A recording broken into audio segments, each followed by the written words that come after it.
첼리스트, 그 첼리스트. 이른바 청담동 술자리 의혹입니다. 김의겸 의원이 지난달에 제기한 의혹 다시 들어볼 텐데 여기서 주목해야 할 것은 첼리스트의 녹취록 중에 대통령이 동백아가씨를 부르면서 놀았다라고 말했던 시간, 과연 이 첼리스트는 몇이라고 얘기하는지를 주목해서 다시 한번 들어보시기 바랍니다. 제가 제보를 받았습니다. 7월 19일 밤인데요. 그 자리에 제보 내용에 따르면 김앤장 변호사 30명가량이 있었습니다. 그리고 윤석열 대통령도 청담동의 바에 합류를 했습니다.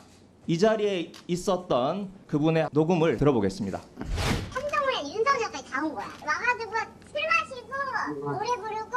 아니 경호원들도 있었을 거 아니야. 병원도 다 있었지. 그 옆에 들어오십니다가 이러는 거야. 근데 그때가 1시야. 3시간을 놀래갔어. 동백아가씨 그거 하는데 자기도 연주해달래. 저기서 제가 노래를 부르고 동백아가씨를 했다고요? 3시 넘어서? 이런 정도로 듣고서 그냥 지르는 거예요? 정말 자괴감을 느끼네요. 이 녹취 주장대로라면 적어도 새벽 3시까지는 그 자리에 대통령과 한동훈 장관과 김앤장 변호사들이 있었어야 합니다. 적어도 새벽 3시까지는 동백아가씨 반주가 어디선가 나왔어야 합니다. 그런데 오늘 한 보도에 보면 그 청담동 술자리에 첼리스트 일행이 있었는데 오긴 왔는데 밤 10시에 자리를 떴다는 겁니다. 새벽 1시에 VIP 들어오십니다 라는 소리를 들었다는데 밤 10시쯤 첼리스트 일행은 해당 수준이 나오면 새벽 1시에 누가 오는지 알 수가 없죠. 거짓말이라는 겁니다. 김의겸 의원이 의혹 제기한 지난 7월 19일 첼리스트 이세창 전 자유연맹 총재, 청담, 주전, 밴드, 팀장 등 경찰이 휴대전화 위치 정보를 분석했습니다. 오늘 이 국민일보 보도에 따르면 당일 오후 10시쯤 첼리스트 일행은 해당 술집을 10시쯤 빠져나온 걸로 경찰은 보고 있다는 보도가 나왔습니다. 술집 주인, 밴드 팀장은 이 첼리스트 일행이 자정 전에 가게 떠났다. 윤 대통령이 한동훈 장관은 본 적이 없다라고 경찰에 참고인 조사 중에 진술을 했다라는 보도가 국민일보에 나옵니다. 그래서 경찰은 청담도 술자리 의혹은 허위 주장이다. 첼리스트는 조사를 거부한 채 잠적했다라는 보도도 국민일보는 하고 있습니다. 첼리스트 일행이 그 술자리, 그 청담도 술집엔 있었는데 10시에 나갔다. 그럼 나머지는 다 창작해서 지어낸 이야기일 가능성이 이 보도대로라면 있습니다. 김현아 의원님, 새벽 1시에 있지도 않았는데 VIP 입장하십니다라는 얘기는 어떻게 들었고 새벽 3시에 그 자리에 있지도 않았으면서 동백아가씨를 불렀다라는 얘기는 어떻게 알았을까요? 그러니까 김의겸 의원 얘기대로라면 이게 다 사실인 걸로 보이는데.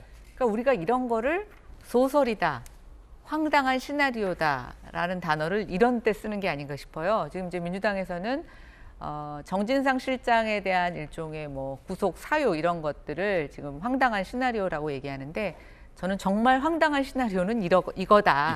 예, 이렇게 얘기하고 싶고 지금 정말 이 말도 안 되는 얘기에 경찰이 막 조사하고 휴대폰 위치 추적하고 지금 엄청난 국력을 쏟아내고 있는 게 아닙니까? 네네. 네, 그리고 저는 이렇게 생각합니다. 지금 첼리스트 그 일행이 청담동 근처에서 당일날 한 10시까지는 있었다라는 거죠. 예. 그러면 그거는 하나의 팩트일 겁니다. 근데 어디서부터 거짓말이냐?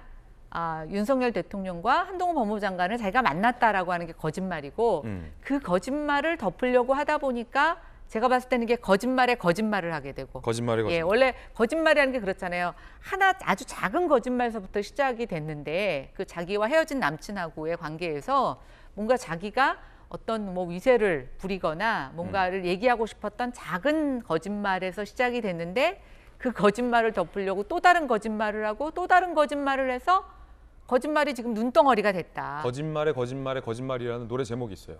네, 맞습니다. 이적 씨가 불렀습니다. 맞습니다. 그래서 결국 저는 결국 이 눈덩이는 봤더니 아주 사소한 개인의 사적 거짓말에서부터 시작된 정말 가짜 뉴스였다. 근데 예. 그 가짜 뉴스의 폭로자가 다름 아닌 전 집권 여당이었고 지금은 제1야당의 대변인이었다. 참 이거야말로 참담합니다. 예, 물론 이제 김의겸 의원은 내가 언제 그 사실이라고 했냐, 의혹이 있고 증거가 있어서 물어봤다, 내가 왜 사과하냐라는 입장을 견제하고 있습니다. 물론 이 보도대로라면 김영주 의원님 네. 참 신기하긴 합니다. 그러니까 저도 이제 기자 생활 뭐 그렇게 길게 하진 않았습니다만 14년 가까이 이제 기자 생활하면서 정치권도 취재를 많이 해왔는데, 그러니까 이런 류의 의혹이 공당의 국회의원이 이런 류의 의혹을 들고 나와서 수차례 확신에 찬 어조로 의혹을 제기하는 경우는 전 보지 못했고, 네. 이런 류의 의혹을 최고위원 두 분이 그리고 당의 대변인이 재차 3차 이 공식적인 자리에서 의혹을 제기하는 류의 모습은 저는 그동안 못 봤는데, 여야를 떠나서 네.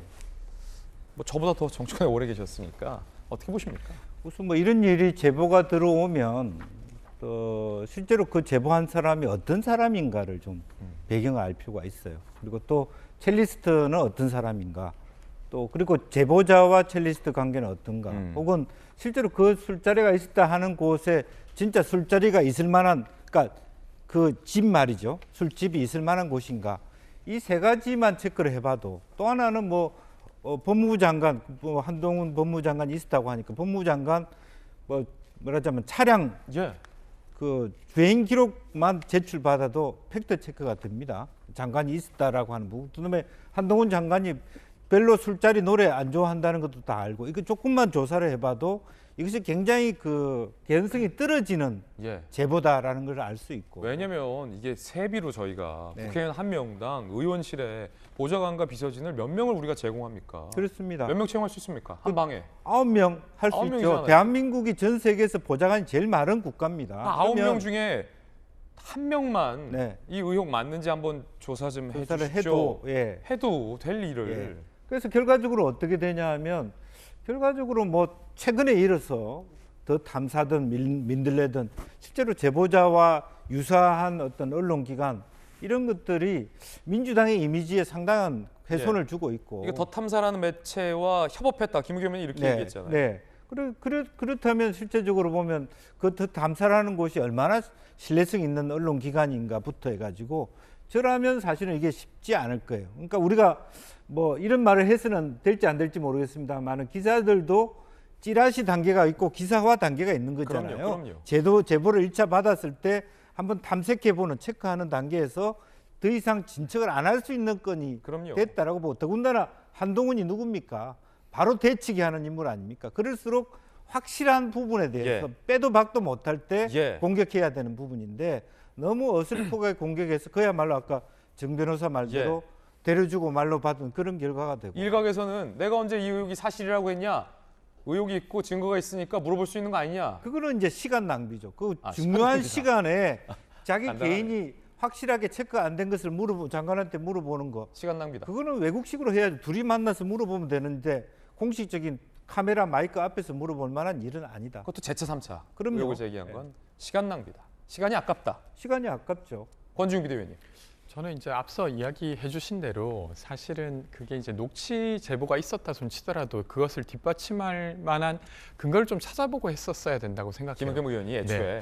근데 이제 저는 한동훈 법무장관이 여기에 대응하는 것은 좀 과도하다고 생각합니다. 그러니까 과거에도 자유한국당 출신의 이은재 의원이, 그러니까 이제 그 당시에 교육감에게 왜 MS 오피스를 마이크로소프트에서 사냐라고 막 소리를 지르고 사퇴하세요 그랬잖아요. 네, 그리고 이제 이재명 지사에게도 김용판 국민의힘 의원이 돈다발 사진을 올려놓고 의혹을 제기하기도 했습니다. 근데 사실은 말도 안 되는 것이었죠. 근데 그럼에도 불구하고 그 의혹을 제기당한 사람이 아니다라고 하고 끝냈지, 그걸 제기한 사람에게 고소를 한다던가 나에게 사과하라라고 한다던가 그렇게까지 하지 않았습니다. 왜 그러냐면 사실 지사나 교육감 혹은 국무위원은 의혹을 제기받을 수 있는 위치거든요. 그리고 그의 발언은 정부의 입장이 되는 겁니다. 그럼 정부가 지금 정부로 여겨지는 한동훈 법무장관이 사실은 한 입법부의 구성원을 되게 압박하고 있는 형국이 되는 거예요. 그래서 저는 그 김의겸 의원의 의혹 제기가 좀 불성실했고 적절하지 않았다라고 하는 것에 동의하더라도 한 장관의 대응은 잘못됐다. 네, 저는 부적절하다고 생각합니다. 근데 이제 김의겸 대변인이 굉장히 반복적이고 습관적으로 지금 그런 행동을 하고 있다는 거죠. 이 같은 거짓말은 한두 번이 아니다. 네, 한두 번이 아니지 않습니까? 예를 들어서 뭐 이은재 의원이나 김용판 의원이 그 국무위원에게 뭐 한 번 정도 한 게 아니라 계속 지속적으로 했다. 그러면은 저는 뭐 이건 좀 상황이 다른 거라고 생각하고 약간 정치적 스토킹에 가깝다. 저는 그런 생각이 들었어요. 그래서 그걸 직접 비교하는 건 아니라는 생각이 들고 또 하나 대변인이면서 김의겸 의원은 전직 기자 출신입니다. 네. 그러니까 아까 말씀드린 것처럼 찌라시 수준의 어떤 정보를 분석하는 단계에 대해서 고도로 훈련된 사람 아니겠습니까? 근데 그걸 모르는 사람이 아니라 아는 사람이 지금 그런 행동을 한다는 것은 저는 더 나쁘지 않냐. 그게 바로 우리가 얘기하는 악의적이다라는 표현을 그때 쓰는 게 아닌가. 이렇게 김의겸 의원이 생각합니다. 기자 훈련이 안 돼 있을 수도 있어요. 저는 요즘 들어 그런 생각을 합니다. 왜냐하면 기자라고 다 기자 훈련이 되는 게 아니거든요. 물론 이제 저희 동아일보와 채널A는 이 막내 때 입사하면 정혁진 변호사님 정말 가혹하게 전 선배들한테 무엇이 진실이고 무엇이 진실이 아닌가에 대해서 정말 가혹하리만큼 훈련을 받았어요. 저는 차라리 다시 군대를 가지 이 수습 기자 과정을 다시 거치고 싶지 않을 정도로의 정말 가혹한 문화가 있거든요. 혹독하리만큼. 여기서 제가 다 제 입으로 얘기할 수는 없는데 전 제 후배들한테 그렇게까지만은 안 했는데 이제 와서 생각해 보면 왜 기자들을 트레이닝할 때 선배 기자들이 이렇게 가혹하게 진실을 쫓는 훈련을 시켰는지에 대해서 아니 10여 년이 지나니까 이제서 그렇구나 하는 생각이 드는데 김의겸 의원의 지금 연이은 행동을 보면 과연 그런 기자 트레이닝을 받았는가 하는 의문을 사실 많은 분들이 제기하고 있어요. 저는 앵커 그 이야기에 동의할 수가 없습니다. 왜냐하면 한겨레 신문사가 저희 대학 다닐 때 생겼었거든요. 저희 때 굉장히 유능한 사람들이 한겨레 신문사에 입사를 했어요. 그다음에 이제 아마 김의겸 의원도 한겨레 신문사에 입사해가지고 그 위에 좋은 선배들한테 혹독한 트레이닝을 받았을 거라고 생각을 해요. 근데 한겨레 신문을 제가 폄훼한 게 아니라 네. 한겨레도 혹독하게 저와 함께 네. 팩트를 쫓는 훈련을 했는데 그런 한겨레 훈련을 받았다면 이런 식의 반복된 행동 할 리가 없다라는 얘기예요. 그게 문제가 되는데 그러니까 어쨌든 한겨레에서 그렇게 또 많은 특종도 했다라고 제가 알고 있거든요. 그러니까 청와대 대변인으로까지 발탁이 된 거죠. 그런데 그렇게 혹독하게 그 훈련을 받고 기자로서 그 트레이닝을 받은 김의겸 의원님이 왜 저렇게 말도 안 되는 행동을 지금 하느냐.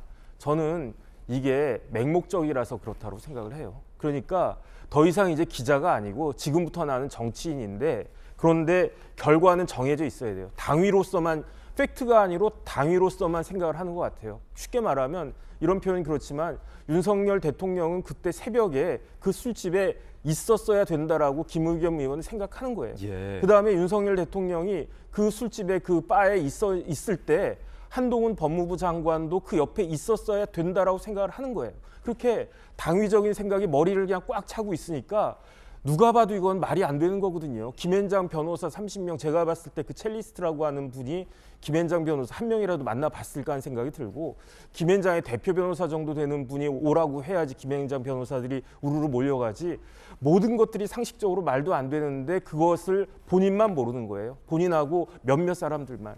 이게 참 이렇게 오랫동안 트레이닝을 하드하게 받은 기자들도 이렇게 맹목적이 되면 저렇게 변할 수 있나 하는 생각이 전 듭니다. 그런가 하면 이 의혹 술자리 제보자 녹취록을 김의겸 의원에게 제공한 이 제보자가 SNS에 이렇게 글을 올렸습니다. 경찰이 4명 집으로 찾아왔다. 이러면 무서워서 누가 공익 제보를 한답니까? 라고 이야기를 했습니다. 정혁진 변호사님 이건 뭐 어떻게 봐야 됩니까? 이거는 본인이 지금 무슨 짓을 했는지 모르는 거예요. 왜냐하면 자기가 공익 제보를 한 게 아니고 제가 봤을 때 어떻게 보면은 범죄의 단초를 제공한 거 아니겠습니까? 그다음에 김의겸 의원님 제가 봤을 때는 또 이제 뒤로 숨을 거예요. 면책특권, 국회의원의 면책특권 뒤로 이제 숨을 건데 어쨌든 제보자 입장에서는 그 수사하는 기관 입장에서는 제보자는 참고인이나 어떻게 보면 또 뭐 같이 더 탐사랑 공모했을 수도 있고 하니까 수사를 받아야지 이거를 뭐 공익 제보자 뒤에 숨을 수 있는 그런 사안은 아니라고 생각을 하고요. 한 가지만 더 말씀을 드리면 이번 번에 판례를 하나 만들었으면 좋겠어요. 김의겸 의원님에 대해서는 민사소송 해가지고 형사 책임까지는 몰라도 저렇게 무모하게 아무 말이나 이렇게 던져가지고 나라를 혼란스럽게 만들고 사람의 명예를 갖다가 이렇게 실추시키는 경우에 대해서는 민사상 손해배상 책임이 인정될 수 있는 것인지 없는 것인지에 대해서 대법원에 한번 판단을 받아봤으면 좋겠다는 생각입니다. 물론 이제 경찰의 최종 수사 결과를 좀 한번 지켜봐야 할 것 같습니다.